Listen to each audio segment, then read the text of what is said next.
ചിരിക്കാൻ പറഞ്ഞാൽ ചിരിച്ചോണ്ടങ്ങിരുന്നോളൂ. നിർത്ത്.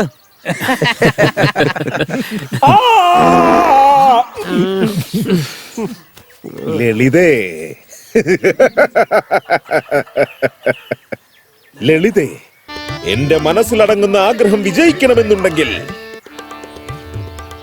ലളിത എനിക്ക് സ്വന്തമായേ മതിയാവൂ.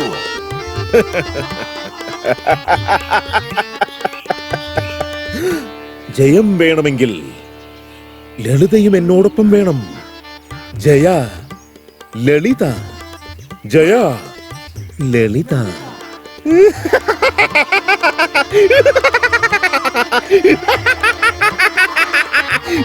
അതെ, മതി, ഒന്ന് നിർത്ത്. പൊളിച്ചല്ലേ ആശാനെ? മാറിക്കടാ. ശരിക്കും എനിക്കറിയാം, ഞാൻ സംഭവം. വജ്രമുനിയുടെ കഥാപാത്രത്തിന് നിനക്കറിയത്തില്ല. നീ ചെല്ല്. എങ്ങനെയല്ല ഇത് ചെയ്യേണ്ടത്, ഞാൻ കാണിച്ചത് അങ്ങനെയാന്ന്. അതെ, നിങ്ങൾ രണ്ടുപേരും വന്നേ. ഇത് പിടിക്കേ. ആരോടെങ്കിലും ഒന്ന് പറഞ്ഞുതരാൻ പറഞ്ഞിട്ടേ ആദ്യം ഇതൊക്കെ ഒന്ന് മനപ്പാടാ. എന്നാ വെക്കോ, ഇങ്ങടാ. എല്ലാം മനസ്സിലായ പോലെ. ഗിരീഷേട്ടാ, ലളിത, ലളിതയ്ക്ക് കല്യാണം, അവളുടെ കല്യാണം കഴിഞ്ഞ് കുട്ടികൾ ജനിക്കുക എന്നുള്ളത് ഒരിക്കലും നടക്കാൻ പോകുന്നില്ല. ആശ, മോഹം, അസൂയ തുടങ്ങിയ വികാരങ്ങൾ സൃഷ്ടിച്ചവനല്ലേ എന്നെയും സൃഷ്ടിച്ചത്. ഈ ലോകത്തെ ഭരിക്കുന്ന സുഖഭോഗങ്ങൾ അനുഭവിക്കുന്നതിൽ തെറ്റെന്താ ഉള്ളത്? പക്ഷേ ഞാൻ അവളെ എത്രത്തോളം സ്നേഹിക്കുന്നുണ്ട് എന്നുള്ള കാര്യം അറിയിക്കുന്നതിൽ പരാജയപ്പെട്ടു പോയി. എടോ മാത്ത, താനേ അത്രയും ഗൗരവത്തിൽ പറയാതെ കുറച്ച് ദുഃഖത്തിലൊന്ന് പറഞ്ഞു നോക്കണോ? ശരി ആശാനെ, പക്ഷേ എനിക്ക് അവളോടുള്ള സ്നേഹത്തിന്റെ ആഴം എത്രയാണെന്ന് ഇതുവരെ ഞാൻ അവളോട് പറഞ്ഞിട്ടില്ല. പരാജയപ്പെട്ടു പോയി. ഇതുപോലെ ഒന്ന് പറഞ്ഞു നോക്ക്. ശരി മോനെ, ഇപ്പൊ കറക്റ്റാ പറഞ്ഞത്. നന്നായിട്ട് പറഞ്ഞിട്ടാ. അതെ, എന്നാ ഒരു അഭിനയമായിരുന്നു. തിന്നിട്ട് എല്ലിന്റെ ഇടകറി പോലെ ഉണ്ടായിരുന്നു. അവനെ നോക്കി പറഞ്ഞിട്ട് എന്താ കാര്യം? ഇങ്ങോട്ട് കയറിയെന്ന് പറയേ. ഗൗണ്ടറോട് ഇവിടെ ഒരു ബെഞ്ച് കൊണ്ടിടാൻ പറഞ്ഞതാ. സാരമല്ല, പോട്ടെ. എന്താ ശങ്കര, ഇങ്ങോട്ട് വന്നെന്ന് പറയേ. ആശാനെ, നായകില്ലാത്തതുകൊണ്ട് ഒരു മൂഡ് വരുന്നില്ല എനിക്ക്. ഇങ്ങോട്ട് വേടാ. എന്നെ നോക്കി പറയടാ. വേണ്ട എന്റെ പൊന്നോ, നീ വിശപ്പിൽ ആഹാരം ലഭിച്ചതുപോലെയാണ്. നിന്നെ എങ്ങനെ ഞാൻ ഉരിഞ്ഞെടുക്കും? നിന്നെ ഞാൻ എങ്ങനെ രുചിച്ചറിയും? അങ്ങനെ രുചി അറിഞ്ഞ് ഭക്ഷിക്കണമെന്ന് നിന്റെ കുടുംബസ്വത്തൊന്നും അല്ല.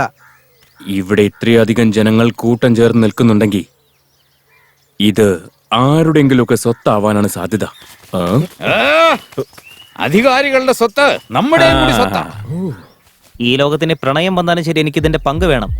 എടാ, അത് പ്രണയം അല്ലട മോനെ, പ്രളയ. അതിപ്പോ രണ്ട് വാക്ക് അങ്ങോട്ട് മാറിയല്ലോ. അതിനിപ്പോ എന്താ? പ്രണയം എന്ന് പറഞ്ഞ സ്നേഹം എന്നർത്ഥം. പ്രളയം എന്ന് പറഞ്ഞ ദുരന്താടാ. ചാവുന്നൊക്കെ പിന്നെ. എടാ ശങ്കര, സാവിത്രി കാത്തിരിക്കുന്നുണ്ടാവും അവളെ.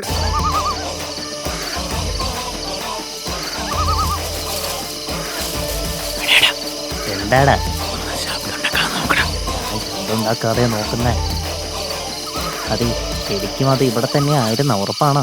ഉറപ്പാ, ഈ സ്ഥലം തന്നെയാ. എടാ, എന്തൊക്കെയോ കയ്യിൽ കൂടെ പോകുന്നടാ. എന്ത് പണി ഏൽപ്പിച്ചാലും വെറുതെ മണ്ടത്തരം കാണിച്ചോളൂ. ആ സാധനമൊക്കെ അവിടെ ഇട്ടിട്ട് മര്യാദക്ക് അന്വേഷിക്കും. നോക്കാന്ന് സമാധാനമായിട്ട് അന്വേഷിക്കേ. എടാ ശങ്കര, നമ്മുടെ നാട്ടിലെ ഏറ്റവും വലിയ കില്ലാടി നീയാണെന്ന് ഞാൻ വിചാരിച്ചിരുന്നേ. പക്ഷെ ഈ പൊന്തക്കാട്ടിനകത്ത് നിന്നേക്കാളും വലിയൊരു കില്ലാടി ഉണ്ടറാ. കാമദേവൻ ആശീർവാദം വാരിക്കോരി കൊടുത്തിരിക്കുക. പവിത്രമായ കാര്യമാണ് നടക്കുന്നത്. അതിന് നമ്മൾ തടസ്സം നിന്നാലേ എന്റെ കുലദൈവം കാമദേവൻ എന്നോട് ദേഷ്യം വരുവാടാ. വെറുതെ ആളെ പിണക്കുന്നതിന്.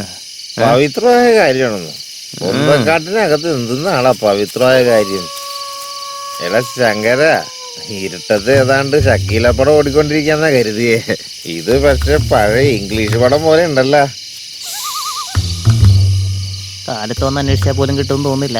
ആന്തരാ ദേ ഇവിടെ കണ്ടറിഞ്ഞിട്ടൊന്നും കിട്ടത്തില്ലെന്ന്. പോയി, എല്ലാം കൈവിട്ട് പോയില്ലേ. എടാ മുടിയാ, നീ പറഞ്ഞത് ശരിയാണെന്ന് തോന്നുന്നുണ്ട്. ഏത് ഒരുത്തിന് എടുത്തോണ്ട് പോയതായിരിക്കും. ഉറപ്പല്ലേ? ആരും എടുത്തോണ്ട് പോയതാ. അന്നേ ആ മെഷീനകത്തുള്ള പൈസ മുഴുവൻ എടുക്കാന്ന് ഞാൻ പറഞ്ഞല്ലേ. മേശീനാ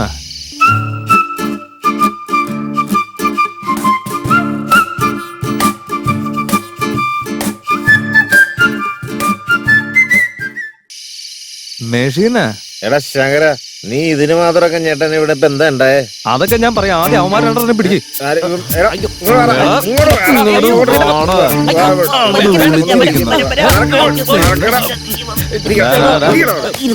ഏത് മെഷീനെ കുറിച്ചാ പറഞ്ഞത് മര്യാദക്ക് പറഞ്ഞോ നീ. സത്യം പറഞ്ഞില്ലെങ്കിൽ നാട്ടുകാരെ വിളിച്ചു കൂട്ടി ഇവിടെ ഇട്ട് കത്തിക്കുന്നില്ല ഞാൻ, കേട്ടോ? അങ്ങോട്ട് പറയടാ. എന്തോ നാടാ അത് ഇത് എന്നൊക്കെ പറഞ്ഞ് തട്ടുന്നത്. അത് പിന്നെ അവൻ അറിയാത്തോണ്ടാ, അതുകൊണ്ടാ. അപ്പൊ നിനക്കറിയാലേ. ഇങ്ങോട്ട് പറഞ്ഞില്ലെങ്കിൽ കുത്തി കുടലെടുക്കും ഞാൻ. ചേട്ടാ വേണ്ടേട്ടാ, ഞാൻ പറയട്ടെ, ഞങ്ങളെ ഒന്നും ചെയ്യരുത്, ഞാൻ പറയാം. അത് ഒരു ദിവസം ആ പണം തരുന്ന മെഷീൻ വെച്ചിട്ട് പൂജ ചെയ്ത് ഭക്ഷണം കൊടുക്കുന്നുണ്ടായിരുന്നു. ഇത്രയും കാര്യമായിട്ട് ആഘോഷിക്കണം എന്നുണ്ടെങ്കിൽ ഇത് അത്രയും വില കൂടിയ മെഷീൻ ആയിരിക്കും കരുതി അന്ന് രാത്രി തന്നെ അതിലെന്താ ഉള്ളതെന്നറിയാൻ അതിന്റെ വാതിൽ തുറന്ന് അകത്തേക്ക് കയറാൻ ശ്രമിച്ചപ്പോ വാച്ച്മാൻ ഞങ്ങളെ പിടിച്ചു. അയാള് വടിയെടുത്ത് ഞങ്ങളെ പുറം വഴിക്ക് അടിക്കാൻ തുടങ്ങി. ഞങ്ങളുടെ പുറം പൊളിഞ്ഞു. അതിനുശേഷം എന്താ ഉണ്ടായെന്നോ, അയാളുടെ തല ആ വാതിലിടിച്ച് അപ്പൊ തന്നെ ബോധം പോയി. പാവം മനുഷ്യനല്ലേ. അതുകൊണ്ടൊരു പൂമാലയൊക്കെ ഇട്ട് അദ്ദേഹത്തിന് മുമ്പിൽ കുമ്പിട്ട് തൊഴുതു. വാച്ച്മാൻ എന്തായാലും പരലോകം പോകിയല്ലോ. ആ മെഷീൻ ഒരിക്കലും അനാഥമാകരുതെന്ന് കരുതി അതും എടുത്തോണ്ട് ഞങ്ങൾ അവിടുന്ന് പോന്നു. ഞങ്ങൾ പോകുന്ന വഴിയില് ഏതോ ഒരു നാരയ്ക്ക് ജനിച്ച പരനാറിയായ ഒരുത്തൻ ഉത്സവപ്പറമ്പിൽ പടക്കം പൊട്ടിക്കുന്ന പോലെ ഒന്നിന് പുറകെ ഒന്നായി വളിവിട്ടുകൊണ്ടേയിരുന്നു. അമ്മേ, ആ നാറ്റം സഹിക്കാൻ പറ്റാതെ നിയന്ത്രണം വിട്ട് എടുത്തോണ്ട് വന്ന മെഷീൻ ഞങ്ങള് കൈവിട്ട് കളഞ്ഞു ചേട്ടാ. രംഗ, നീ പോയിട്ട് കള്ളു വാങ്ങിച്ചിട്ട് വാ. ഈ നാടുകളോട് എങ്ങനെ ചോദിക്കണമെന്നൊക്കെ നന്നായിട്ട് അറിയാം. അയ്യോ